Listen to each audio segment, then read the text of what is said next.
सभी दोस्तों को राम राम। जीवन शैली भीमराव अंबेडकर जी का। डॉक्टर बाबा साहब अंबेडकर का मूल नाम भीमराव था।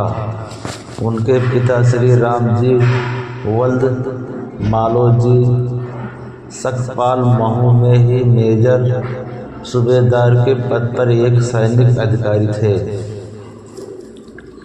अपनी सेवा के अंतिम वर्ष उन्होंने और उनकी धर्मपत्नी भीमाबाई ने काली पलटन स्थित जन्मस्थली स्मारक की जगह पर विद्यमान एक बैरक में गुजारे। सन 1891 में 14 अप्रैल के दिन जब राम जी सूबेदार अपनी ड्यूटी पर थे, 12 बजे यही भीमराव का जन्म हुआ। कबीरपंथी पिता और धर्म मर्मपरायण माता की गोद में बालक का आरंभिक काल अनुशासित रहा। शिक्षा। बालक भीमराव का प्राथमिक शिक्षण दापोली और सतारा में हुआ।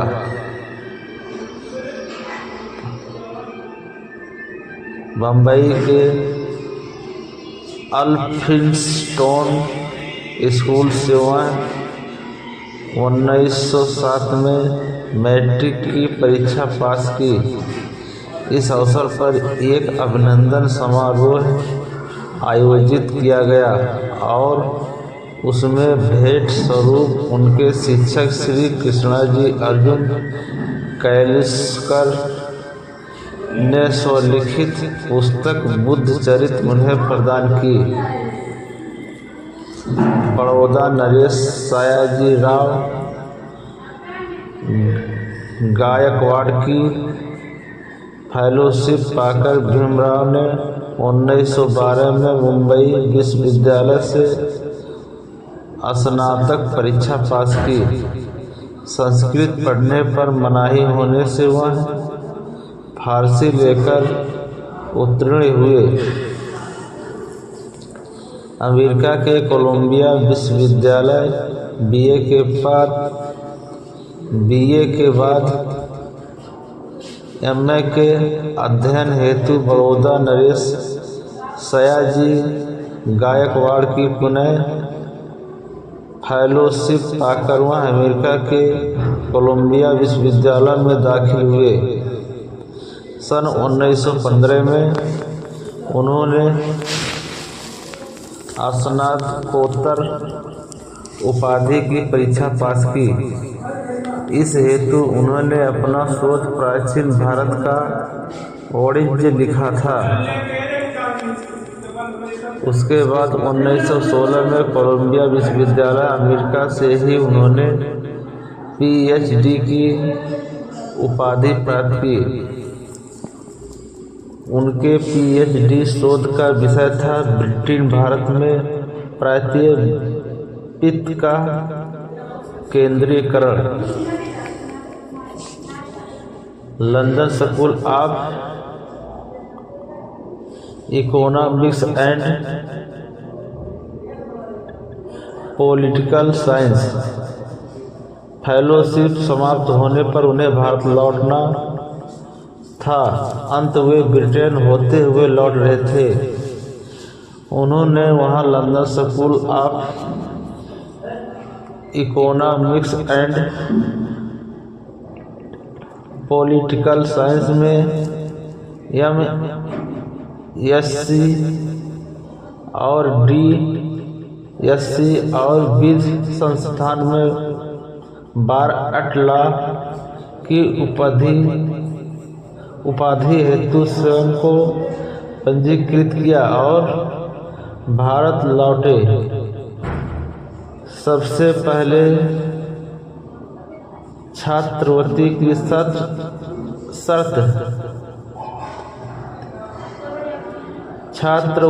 की शर्त के अनुसार बड़ौदा नरेश के दरबार में सैनिक अधिकारी तथा वित्तीय सलाहकार का दायित्व स्वीकार किया। पूरे शहर में उनको किराए पर रखने को कोई तैयार नहीं होने की गंभीर समस्या से वह कुछ समय के बाद ही मुंबई वापस आए। दाखिल प्रतिनिधित्व वहाँ परेल में डबक चाल और श्रमिक कॉलोनी में रहकर अपनी अधूरी पढ़ाई की पूरी करने हेतु पार्ट टाइम अध्यापकी और वकालत कर अपनी धर्मपत्नी रमाबाई के साथ जीवन निर्वाह किया। सन 1919 में डॉक्टर अंबेडकर ने राजनीतिक सुधार हेतु गठित साउथ बरो आयोग के समक्ष राजनीति में दलित प्रतिनिधित्व के पक्ष में साक्ष्य दी। अशिक्षित और निर्धन लोगों को जागरूक बनाने के लिए काम किए। उन्होंने मूक और अशिक्षित और निर्धन लोगों को जागरूक बनाने के लिए मूकनायक और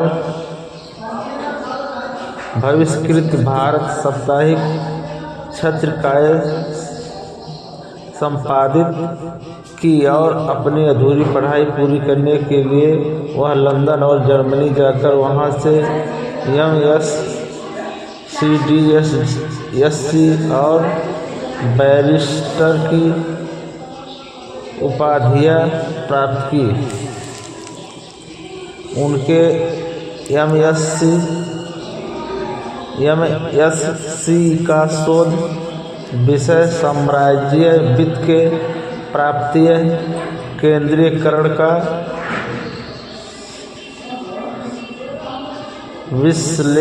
विश्लेषणात्मक अध्ययन और उनके DSc उपाधि का विषय रुपये की समस्या, उसका उद्भव और उपाय और भारतीय चलन और बैंकिंग का इतिहास था।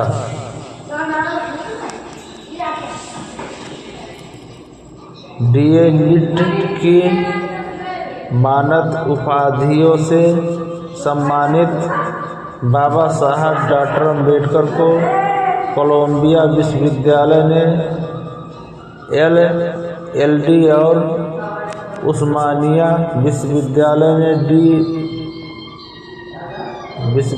ने DA लिट्टे की मानद उपाधियों से सम्मानित किया था। इस प्रकार डॉक्टर अंबेडकर बेसिक युवाओं के लिए प्रेरणा बन गए, क्योंकि उनके नाम के साथ BA, MA, MSc, PhD, barrister, DA, DSc, D.Litt आदि कुल 26 उपाधियां जुड़ी है। योगदान। Bharat Ratna doctor B.R. अम्बेडकर ने अपने जीवन के 65 वर्षों में देश को सामाजिक, आर्थिक, राजनीतिक,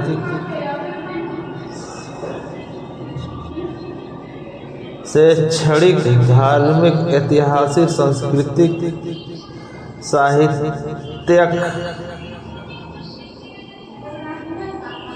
औद्योगिक,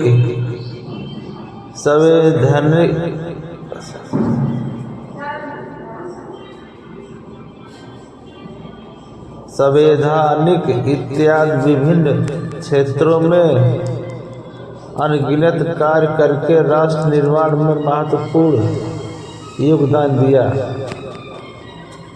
उनमें से मुख्य निम्नलिखित हैं। सामाजिक एवं धार्मिक योगदान। मानव अधिकार जैसे दलितों एवं दलित आदिवासियों के मंदिर प्रवेश, पानी पीने, छुआछूत, जात पात, ऊंच नीच जैसे सामाजिक कुरीतियों को मिटाने के लिए मनुस्मृति दहन। 1927 महान सत्याग्रह। वर्ष 1928 नासिक सत्याग्रह। वर्ष 1930 एवला की गर्जना। वर्ष 1935 जैसे आंदोलन चलाए।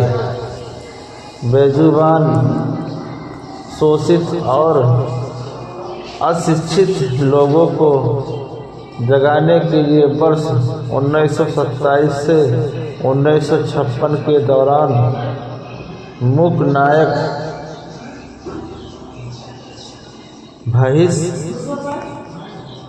बहिष्कृत भारत, समता जनता और प्रबुद्ध भारत नामक 5 साप्ताहिक एवं पाक्षिक पत्रिकाओं का संपादन किया। कमजोर वर्गों के छात्रों को छात्रावासों, रात्रि स्कूलों, ग्रंथालयों तथा शैक्षणिक गतिविधियों के माध्यम से अपने दलित वर्ग शिक्षा समाज संस्था 1924 के जरिए अध्ययन करने और साथ ही आय अर्जित करने के लिए उनको समझ बनाया। सन 1945 में उन्होंने अपनी पीपुल्स एजुकेशन सोसाइटी के जरिए मुंबई में सिद्धार्थ महाविद्यालय तथा औरंगाबाद में मिलिंद महाविद्यालय की स्थापना की। बौद्धिक वैज्ञानिक प्रतिष्ठा। भारतीय संस्कृति वाले बौद्ध धर्म की 14 अक्टूबर 1956 को 5 लाख लोगों के साथ नागपुर में दीक्षा ली तथा भारत में बौद्ध धर्म को पुनः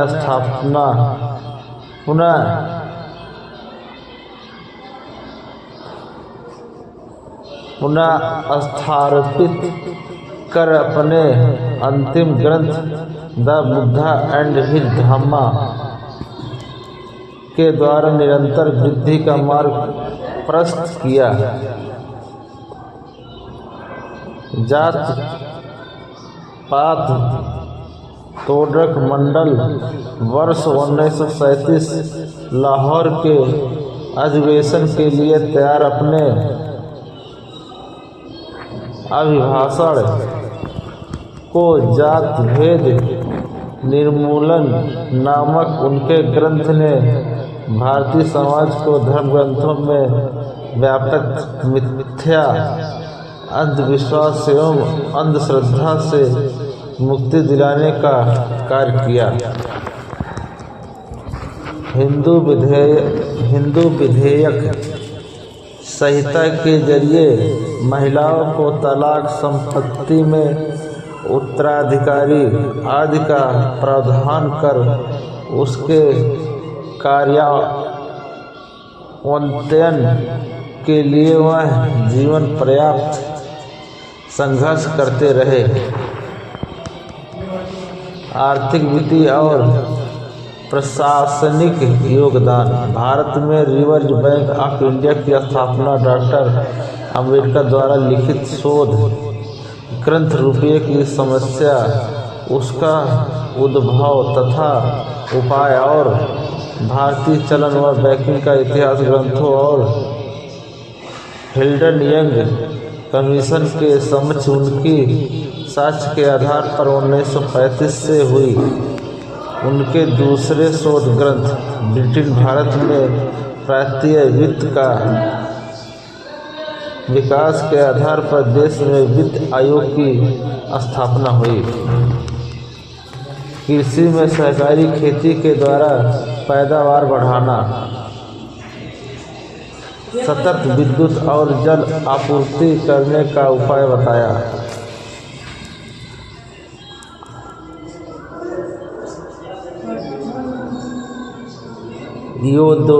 औद्योगिक विकास, जल संचय, सिंचाई, श्रमिक और कृषक की उत्पादकता और आय बढ़ाना, सामूहिक तथा सहकारिता से प्रगत खेती करना, जमीन के राज्य स्वामित्व तथा राष्ट्रीयकरण से सर्वप्रभुत्व संपन्न समाजवादी गणराज्य की स्थापना करना। सन 1945 में उन्होंने महानदी का प्रबंधन की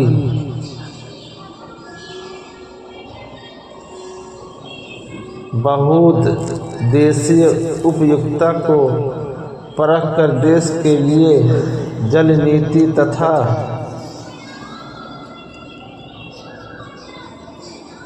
औद्योगिकरण की बहुउद्देशीय आर्थिक नीतियाँ जैसे नदी एवं नालों को जोड़ना, हीराकुंड बांध, दामोदर घाटी बांध, सोन नदी घाटी परियोजना, राष्ट्रीय जल मार्ग, केंद्रीय जल एवं विद्युत प्राधिकरण बनाने के मार्ग प्रशस्त किए। सन 1944 में प्रस्तावित केंद्रीय जल मार्ग तथा सिंचाई आयोग के प्रस्ताव को 4 अप्रैल 1945 को वाइसराय द्वारा अनुमोदित किया गया तथा बड़े बांधों वाली तकनीकों को भारत में लागू करने हेतु प्रस्तावित किया। उन्होंने भारत के विकास हेतु मजबूत तकनीकी संगठन का नेटवर्क ढांचा प्रस्तुत किया। उन्होंने जल प्रबंधन तथा विकास और नैसर्गिक संसाधनों को देश की सेवा में सार्थक रूप से प्रयुक्त करने का मार्ग प्रशस्त किया।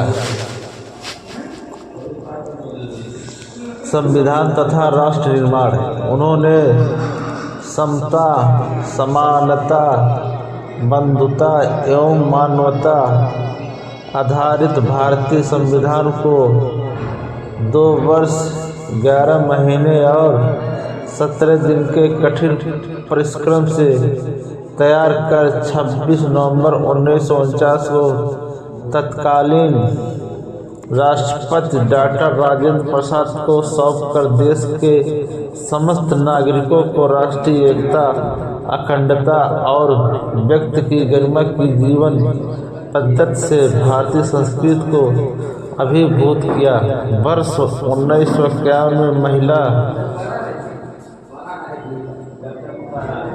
महिला शक्तिकरण का हिंदू संहिता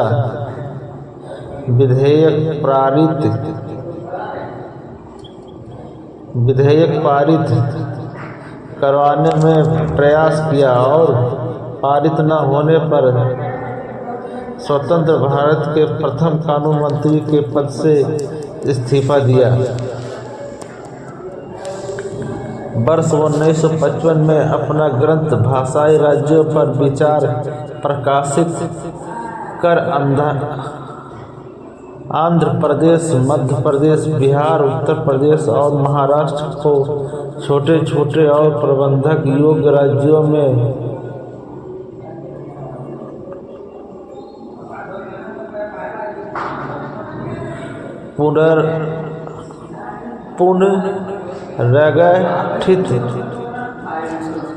पुनर्गठित करने का प्रस्ताव दिया था। जो उसके 45 वर्षों बाद कुछ प्रदेशों में साकार हुआ। निर्वाचक आयोग योजना आयोग, वित्त आयोग, महिला पुरुष के लिए सामान्य नागरिक हिंदू संहिता,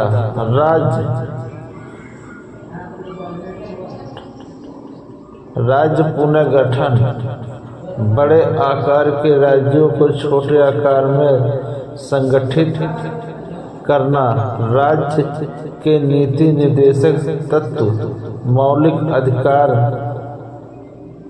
मानव अधिकार,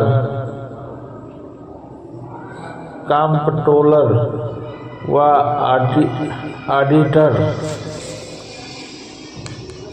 जनरल, निर्वाचन आयुक्त तथा राजनीतिक ढांचे को मजबूत बनाने वाली सशक्त सामाजिक, आर्थिक, शैक्षणिक एवं विदेश नीति बनाई। प्रजातंत्र को मजबूती प्रदान करने के लिए राज्य के तीनों अंगों न्यायपालिका, कार्यपालिका एवं विधायिका को स्वतंत्र और पृथक बनाया तथा समान नागरिक अधिकार के रूप एक व्यक्ति, एक मत और एक मूल्य के तत्व को प्रस्थापित किया। विधायिका, कार्यपालिका एवं न्यायपालिका में अनुसूचित जाति एवं जनजाति के लोगों की सहभागिता संविधान द्वारा सुनिश्चित की तथा भविष्य में किसी भी प्रकार की विधायिकता जैसे ग्राम पंचायत, जिला पंचायत, पंचायत राज इत्यादि में सहभागिता का मार्ग प्रशस्त किया। सहकारी और सामूहिक खेती के साथ साथ उपलब्ध जमीन का राष्ट्रीयकरण कर भूमि पर राज्य का स्वामित्व स्थापित करने तथा सार्वजनिक प्राथमिक उद्यमों तथा बैंकिंग, बीमा आदि उपक्रमों को राज्य नियंत्रण में रखने की पुरजोर सिफारिश की तथा कृषि की छोटी जोतों पर निर्भर बेरोजगार श्रमिकों को रोजगार के अधिक अवसर प्रदान करने के लिए उन्होंने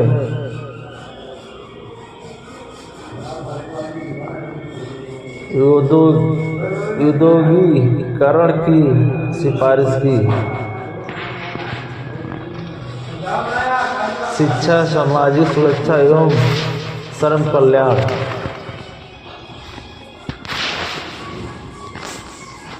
वायसराय की कौंसिल के श्रम मंत्री की हैसियत से श्रम कल्याण के लिए श्रमिकों को की 12 घंटे से घटाकर 8 घंटे कार्य समय, समान कार्य समान वेतन, प्रस्तुति अवकाश।